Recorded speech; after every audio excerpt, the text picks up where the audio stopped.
Okay, so this vision is really is was interesting. Trying to remember if anything triggered this one, but I do know that I remember it was in heaven, and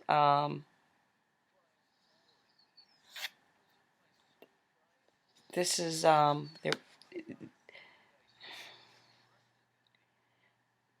this one's pretty quick. It's just it was this guy, and God was speaking to me in parables. So please take this with a grain of salt.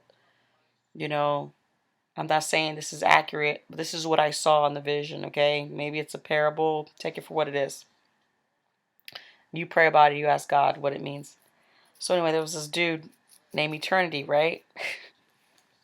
He had like this weird Australian British accent. He was very clean cut, very sophisticated. Absolutely had no emotion. No emotion at all. He was like an angel, but he seemed more like a principal than an angel. Like he didn't have any wings. He was really sophisticated, but just no emotion at all. So anyway, there was a line of people coming to eternity, whatever. And this guy, Eternity, the way I could describe him is that he was just he just didn't have any emotions. Like he was like, "Hi, my name is Eternity. Based on what you did on Earth, whatever you sowed on Earth, I'm gonna have to reimburse you based on what you invested on Earth or whatever." So the first guy came up to him. He said this. I'm just watching it. Seemed like a real humble guy, and the guy's like, really, I only had a little shack and a car. I did invest in the kingdom of God when I was on Earth. And Eternity is like, yes, I know, I have it here. And Eternity had like this book, I mean, down to the penny of how much this man tithed and gave offering and invested in the kingdom of God. He calculated the shack's value, but the way the calculation was, it was not based on earth value. Like each spiritual math is different than earthly math. Because I think that's the one in the Bible talks about, one Christian will um, cast out 1,000 and 10,000. It's like, whoa, what kind of exponential math is that? This doesn't make logical sense. But God's logic is higher than our logic. He's logical, but his logic is greater than ours. So I guess in the spiritual realm, the math is intense, okay? So anyway, so Eternity was like, yes, I have it right here. And then he broke it down to the penny on what the earth math invested or whatever. And Eternity revealed to him all that he's getting, almost like kind of like The Price is Right a little bit. It's crazy, but it was ridiculous what this dude got. I mean, it was exponential. I mean, there's no way that little shack and that car could have been equivalent to the mansion and the crown and all this other stuff. I guess he was a martyr or something for the gospel.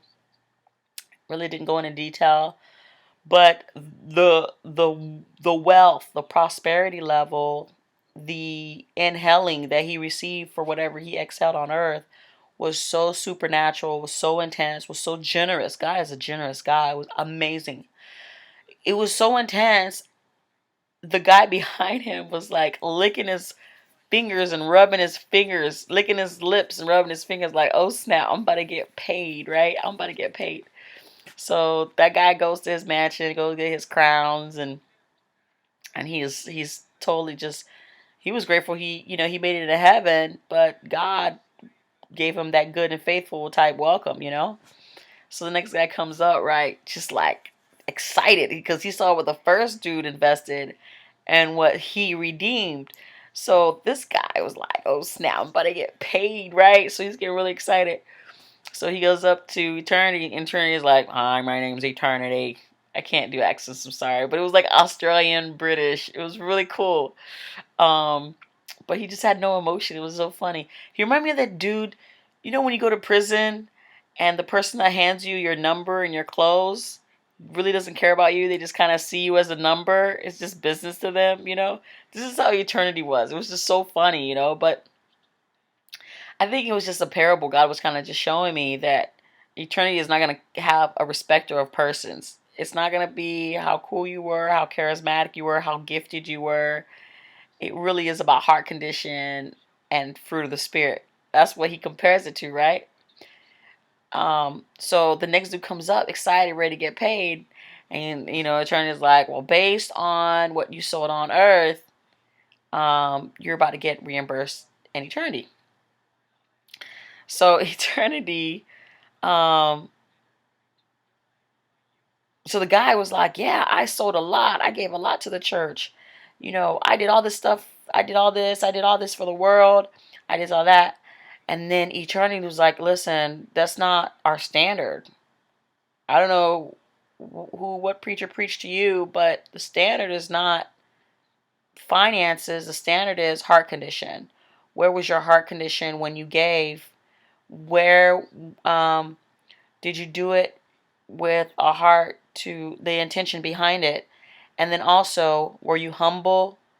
Were you thankful? And were you faithful with what God invested in you? And I think that the last criteria was something about the level of humility, responsibility, and accountability that you participate in or whatever. So anyway, the attorney was explaining to him, and the attorney was like, well, the fact that you were so proud on earth, you refused to invest any humility, you refused to um, take care of any responsibilities that God found valuable.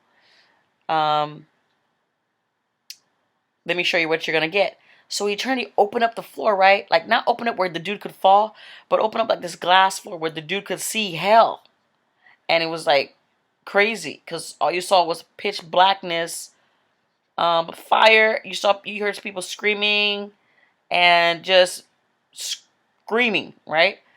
And so the dude was like, whoa, wait a minute, but I gave all this. And then I think the attorney said something like, you did it for your own gain and you already got your reward on earth. And so he didn't fall with the hole because it wasn't a hole. It was really just a glass that kind of showed him the view. And then two black angels came and snatched the dude up and took him to hell. Straight up. Like, I was like, okay, whoa. So I was like, okay, God. And that was the end of the vision. And I was like, okay, God, what does that mean? So the Lord showed me, he said, my criteria, what I value is fruit, not gifts. Gifts are just given out of my generosity. I give gifts to the good, the bad, and the ugly. It's not about um, what kingdom you build. It's not about you building your kingdom on earth, how prosperous you were, how educated you were. My criteria is different. This is what the Lord was telling me. He said, and so he kind of really dealt with me about his criteria is about being humble, thankful, and faithful. And another criteria is about again, humility, responsibility, and accountability. There was something else I can't remember right now, but and that really helped me have a better understanding on what to expect when I meet eternity. So anyway, again, I know it's pretty off the chain. I mean, I don't know what you want to do with that. Pray about it. Ask God. Hey God, what's up with this lady talking about these visions? Is she serious? Talk to him about what I said. He'll reveal to you his interpretation for you. These visions were particular for me, so they make you feel uncomfortable, uneasy. Just don't watch his channel. I apologize. If I said anything to you that's offensive, I'm not trying to be offensive or controversial. I'm just kind of share my heart and share what I've been experiencing the past couple months since I've been doing my intimacy revival. Well, anyway, I love you. God bless you. Jesus is Lord. Make him Lord of your life. Um, he's worth the investment, and you will reap what you sow.